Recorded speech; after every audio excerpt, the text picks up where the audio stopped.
언제 보아도 감탄을 자아내는 환상적인 제주의 풍경. 이 바다에 붓을 적셔 색을 뽑아내면 제주의 바다와 하늘의 색이 그대로 나올까요? 가슴속에 있는 우리의 추억을 사진으로 찍으면 이런 광경이 나올까요? 제주의 자연이 주는 경이로움은 대체 어떻게 표현해야 할까요? 이렇게 형용하기 힘든 제주의 아름다움을 화가들은 섬세한 시선으로 화폭에 담아내고 그것은 지금 제주의 문화가 되고 있습니다.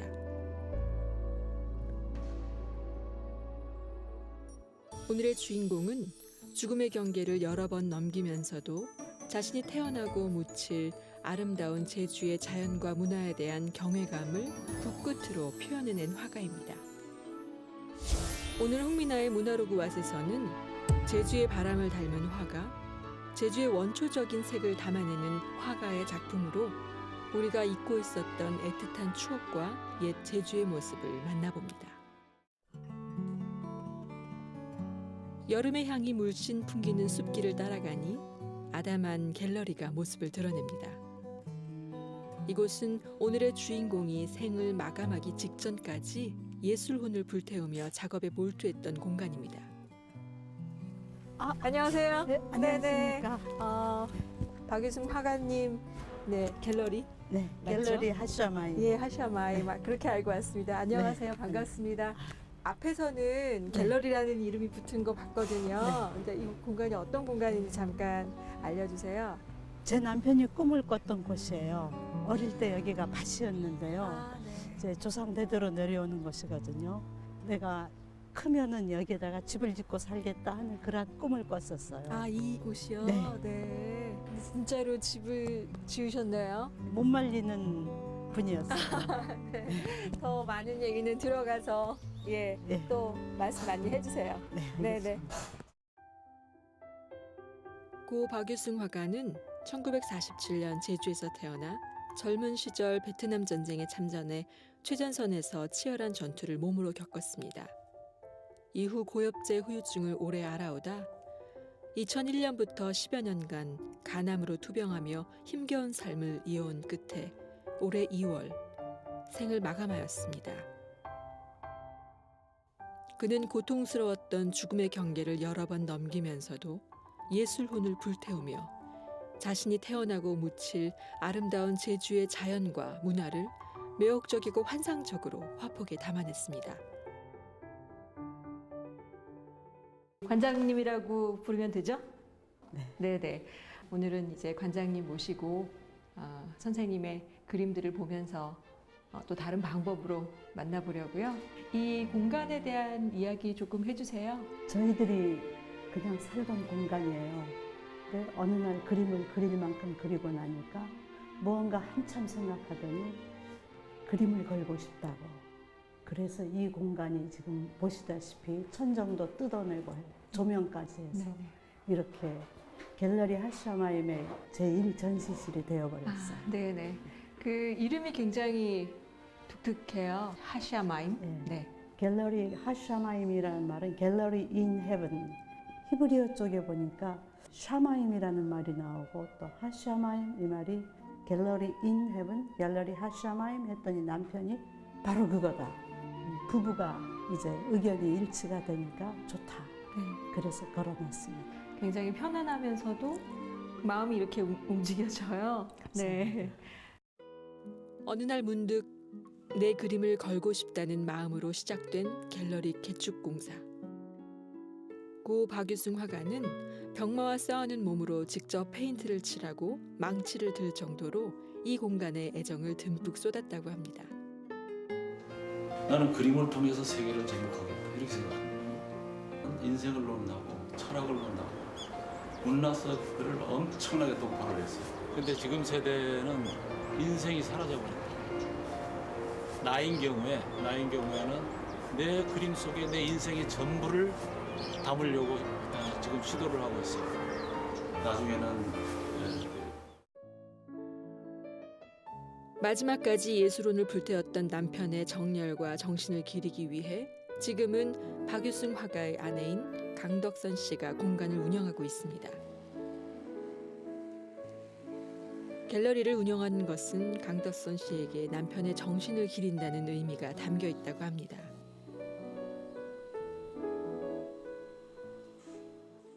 고 박유승 화가님, 얼마 전에 사별을 하셔서 조금 제가 여쭤보고 말씀드리기가 좀 죄송스럽기는 하지만 가장 먼저 떠오르는 기억이 있으세요?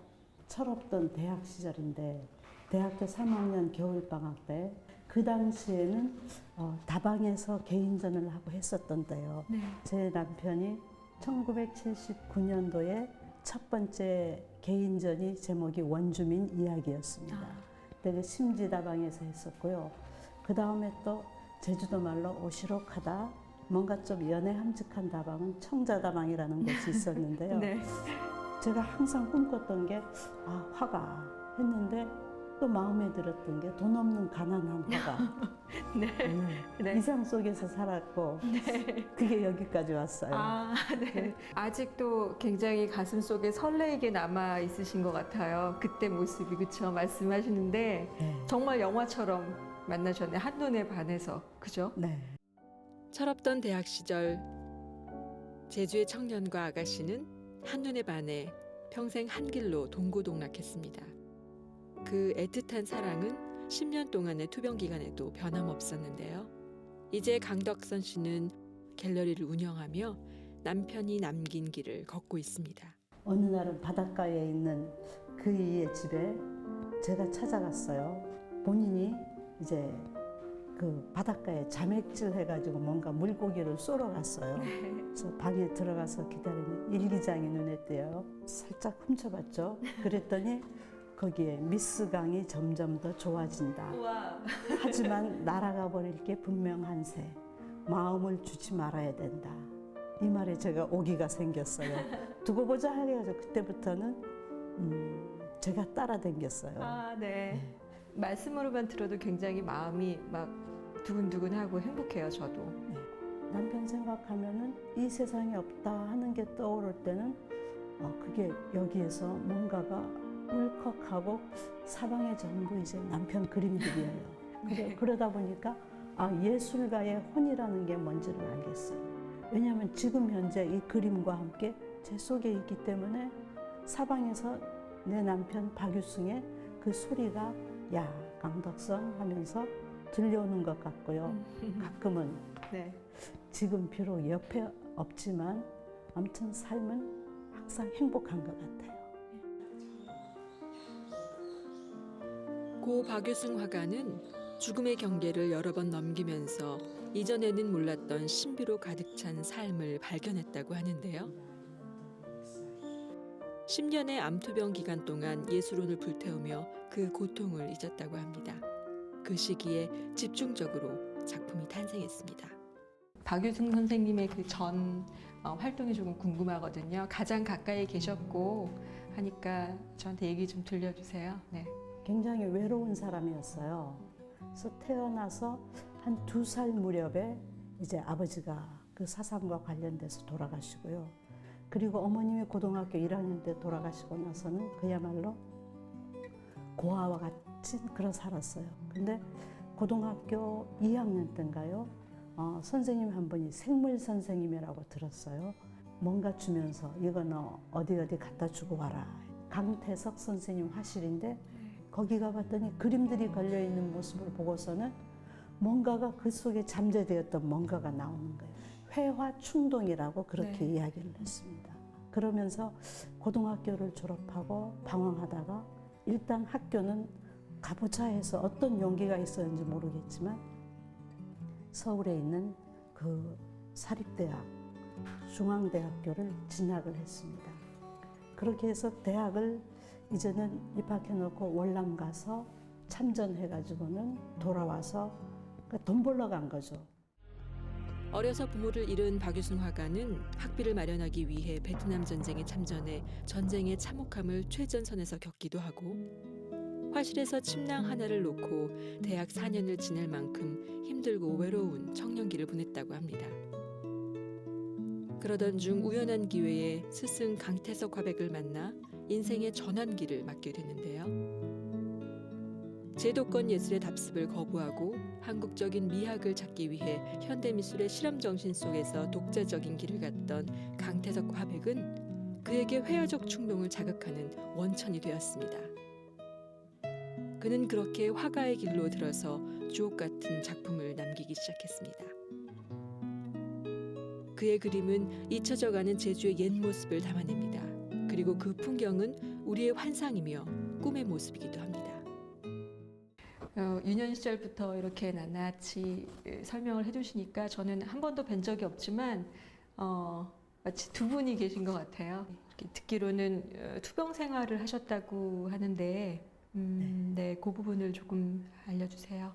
월남 갔다 왔다는 이야기를 듣더니 뭐 하고 있느냐고. 그거 이제 한번 진단을 다시 새로 받아봐라. 고엽저로 인한 그러한 질병이면은 뭔가 국가의 그러한 혜택을 받을 수 있다. 그러한 이야기를 듣고 국가보훈처에 이러한 진단서를 이제 제출했더니 초기 간암이라는 게 나왔습니다. 근데 그랬더니 제 남편에게 뭔가 또한 동기가 생겼어요. 다른 사람들은 암이다 하면은 절망적이다 하지만 그게 아니었습니다. 그때부터 작품들이 쏟아져 나오기 시작했어요.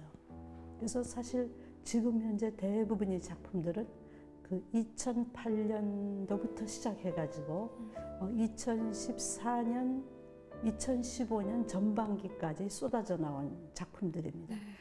그러나 그에게 주어진 시간은 너무나 짧아 많은 작품을 미완성으로 남겨두고 떠났는데요. 미완성 자체가 완성이다.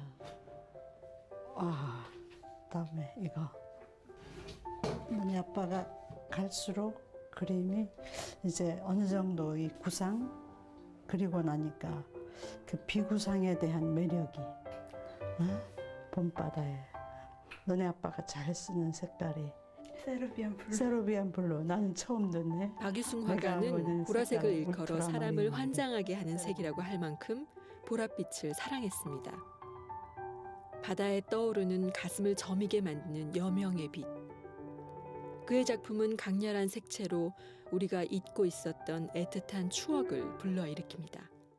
암투병이라고 할 수가 없었어요. 왜냐하면은 그 그림을 그리는 순간만큼은 본인 그 영혼 속에 무언가 천국 잔치가 벌어지고 있다는 그런 표현을 썼습니다.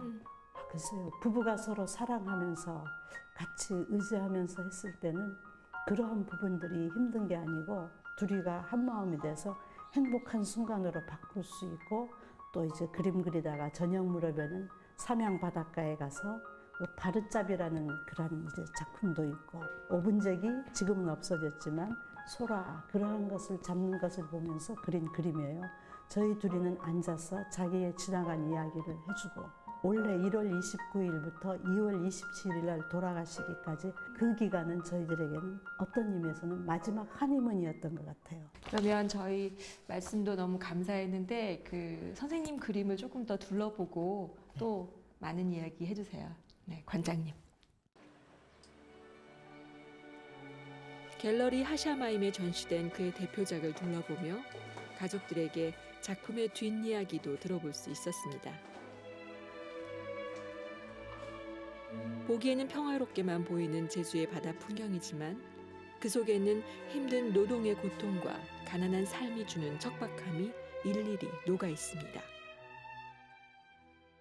이름이 할망바당이라고 들었어요. 네, 아버님이 그리셨지만 작품 설명을 조금 부탁드려도 될까요? 이제 제가 기억하기로는 아빠가 태어나실 때 사단 사건으로 이미 그 할아버지께서 좀 돌아가시고 또 할머니께서도 좀 몸이 많이 아프셔서 네.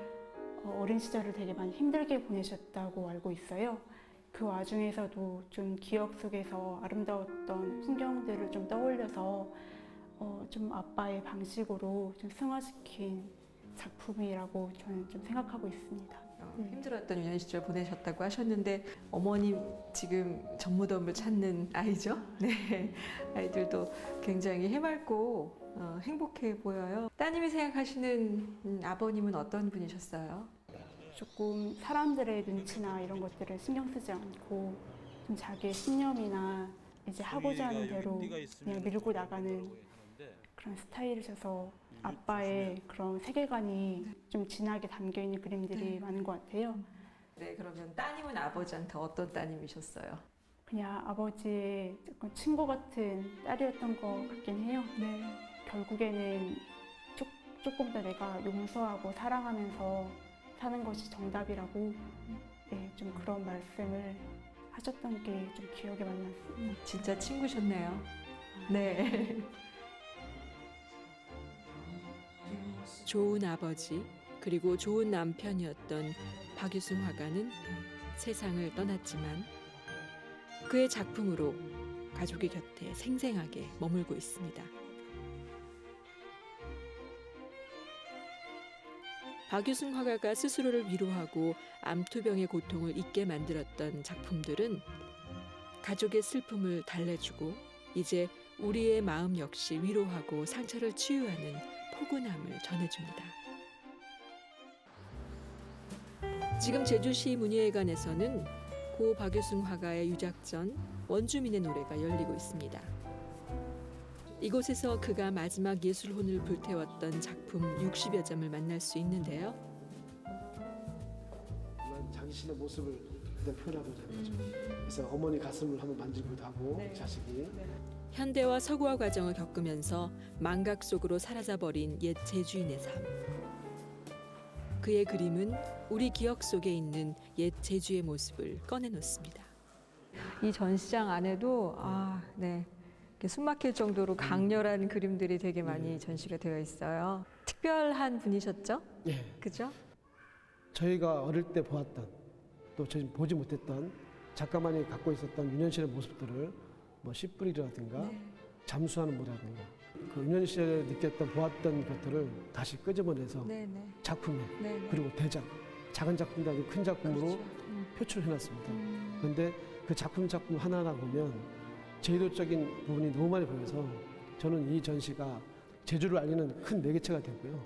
또 이 전시로 인해서 이 작가님 재조명되는 그런 기회로 좀 발전됐길 바라겠습니다. 저 한 개인의 예술가가 아니라 어찌 보면 그 제주도의 역사를 알 수 있는 정말 문화를 알 수 있는 그 그림들이 아주 세밀하게 다 담겨 있어서 말씀하신 제주 자체의 문화로서도 가치가 있는 것 같아요. 네.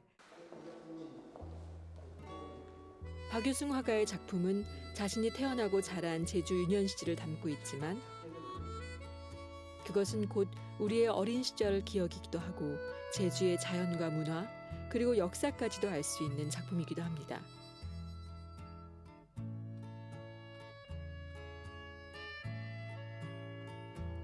그는 병마와 싸우며 죽음의 경계를 여러 번 넘기면서도 자신이 태어났고 묻힐 땅인 제주에 대한 경외감을 작품 속에 담아냈습니다.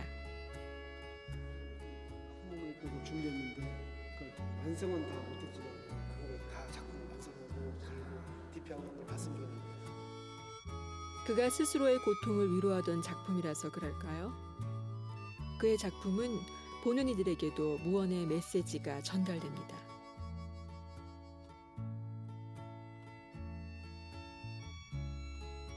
가슴을 어루만지는 위로와 유년의 기억, 포근한 향수가 떠오릅니다. 오늘 작품들을 좀 둘러봤는데요. 특히나 지금 이 작품이 반딧불 인생이라는 제목을 가지고 있는데 제목에서 주어지는 것처럼 이 반딧불 인생하면 사실 짧은 찰나적 인생이죠. 제주도에서도 70년대까지만 해도 반딧불이 굉장히 많았고 또 거기에 호박꽃을 이렇게 꺾어서 반딧불을 담으면 이렇게 노란색으로 해서 후레쉬가 되는 거예요. 그래서 그런 과거의 체험. 선생님도 이 호박꽃 안에 든 반딧불이를 이걸 저는 그 기술자예요. 정말 자파리 하는데 그 자파리라고 하는 것이 바로 그런 거예요. 그러니까 자연에서 얻을 수 있고 이용할 수 있는 것들을 활용하는 거. 상당 부분 자연과 친화된 거죠. 그림들을 보면 그 제주도의 어떤 일상적인 모습을 담은 그림들이 굉장히 많아요. 그 제주의 역사와 문화를 또 알리고 또 하는 차원에서도 또 미술사적인 그런 관점에서도 박유승 선생님이 가지신 그분의 어떤 화풍과 의미가 있을 것 같은데 선생님 의견 좀 말씀해 저는 주십시오. 박유승 선생에 대해서 과거 60년대 작품들부터 봤어요. 보다 보면 그때 느낀 게 뭐냐면 그 토착성이죠. 초기 작품들은 그야말로 우리의 삶, 제주인의 삶을 말했다면 이 후기 작품들은 자기의 영적 세계, 영혼에 대한 어떤 환희, 영혼에 대한 어떤 그런 정말 그 가슴 어린 체험을 통해 가지고 그 눈으로 제주를 다시 바라본 거예요. 파도가 그냥 파도가 아니라 그 영혼에서 환희가 떠오르는 파도. 저 밭이 그냥 대지가 아니라 그 많은 풍성한 땅에 대한 약속, 이런 것들이 그 영적 세계가 만나면서 제주인에 대한 해석을 달리한 거죠. 그러나 박유승 화가의 작품은 유년의 기억을 담은 것만은 아닙니다. 그는 생전 스스로를 가리켜 전방위적인 작가라고 말했는데요. 박유승 화가님께서는 강태석 화가님의 또 제자셨다고 얘기를 들었어요. 원래는 한국전쟁 때 홍종명이라는 화백이 그 피난 화가로서 왔었어요. 그때 오연중학교 교사하면서 강태석 선생을 키웠고 또 강태석 선생은 서울에서 공부를 하고 돌아와서 다시 박유승 선생을 키워서 이런 계보가 형성되면서 실제 제주의 풍토미 그리고 제주의 그 아름다운 토착성들을 바로 그 눈을 통해서 오늘날 이까지 온 겁니다. 선 고운 오름과 들판을 질주하는 조랑말, 붉은 송이빛 너른 밭에 땀을 잇는 제주인의 모습. 보기에는 평화롭게만 보이는 제주의 풍경이지만 그 속에는 척박한 땅을 가꾸며 살아왔던 제주인들의 역사와 문화가 담겨 있습니다. 선생님, 이 작품은 옛날의 어떤 한 일상의 단면이죠? 한 30년 전만 해도 일상화된 거예요. 저쪽에 노을 진 것도 봐도 지금 한참 이제 썰물 다 되고 좀 있다가 밀물때가 될 거예요. 그래서 요 바로잡기라는 것인데 바닷가에서 성게나 소라나 전복을 잡는 이런 모습을 바다에서 해산물을 잡는다 해서 바로잡기입니다. 그래서 특히 노란 옷 입은 분 같은 경우에는 이제 문어를 잡고 문어 구멍을 찾고 있는 거예요. 이 앞에 분이 가지고 계신 그 봉지 안에 해산물이 톳 같아요. 톳. 이런 모습은 오늘날 참 보기는 힘듭니다만은 저희 제주인의 그 삶의 문화에서 상당히 중요했던 바다 문화와 연결됐던 그런 아름다운 모습을 시간의 회상을 통해서 보여준 겁니다. 아주 세세한 그 삶의 모습을 담았다는 부분이 조금 더 인상적이고 좀 감동적인 부분 같아요. 앞으로 요구되는 게 바로 이런 모습입니다. 전부 다 개발이 돼서 안 보여주니까. 근데 어쩌면 우리의 유산으로서 또는 과거 제주 사람의 삶의 모습으로서도 유용한 앞으로 중요한 자료가 될 수가 있습니다. 박유승 화가의 작품은 고된 노동으로 땀이 밴 가롯 같습니다. 바다의 시름에 젖는 해녀. 옛 제주인의 삶이 그대로 배어있는 그의 그림 앞에서 관객들은 옛 추억에 잠깁니다. 제가 처음 이렇게 입고 들어와서 두 번째 그림을 딱 봤는데 이제 그런 밤하늘의 반딧불, 그다음에 이제 그 호박 꽃에 이렇게 그 반딧불이 들어가 있어서 그걸 이제 밤에 들고 이렇게 그 불을 밝히는 모습을 봤어요. 그래서 그 그림이 참 마음에 드는 것 같아요.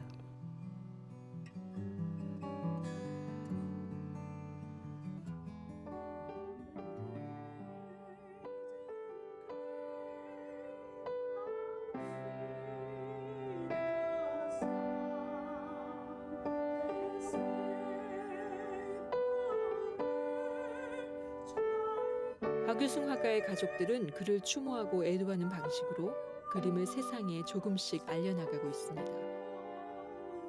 그것은 그의 훌륭한 작품에 대한 명예의 차원이 아닌 생전에 그가 남겼던 정신과 제주에 대한 애정을 나누고자 하는 것입니다.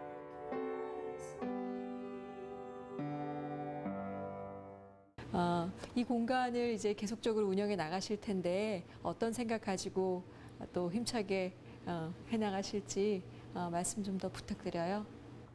우리들이 잔잔히 흘러왔던 그 우리 속에 있는 간절한 그러한 것들, 또 원초적인 그러한 것들을 그려내고자 하는 남편이 마음에 제 가운데 다가오기 때문에요. 누군가에게 이것들을 흘려보내야 되겠다는 거. 예를 들어 고호라는 화가인가요? 그분이 돌아가신 후에 동생의 작품들을 그냥 여기저기서 못 얻었다고 하지만 지금 저는 여기에는 남편 작품들이 거의 빠져나가지 않고 그대로 있어요. 우리들이 가지고 있는 평상시의 상식을 뛰어넘어 가지고 한 가정이 갤러리로도 변할 수 있겠구나 하는 이러한 것들을 통해 가지고 아름다운 도전이 되지 않을까 하는 그러한 생각을 하면서 제주도 표현으로 하면 요부룩 소부룩 하면서 이렇게 살아가는 사람들도 있다. 제주에 오면은 찾아가야 될 하나의 명소가 됐으면 하는 그러한 바람입니다.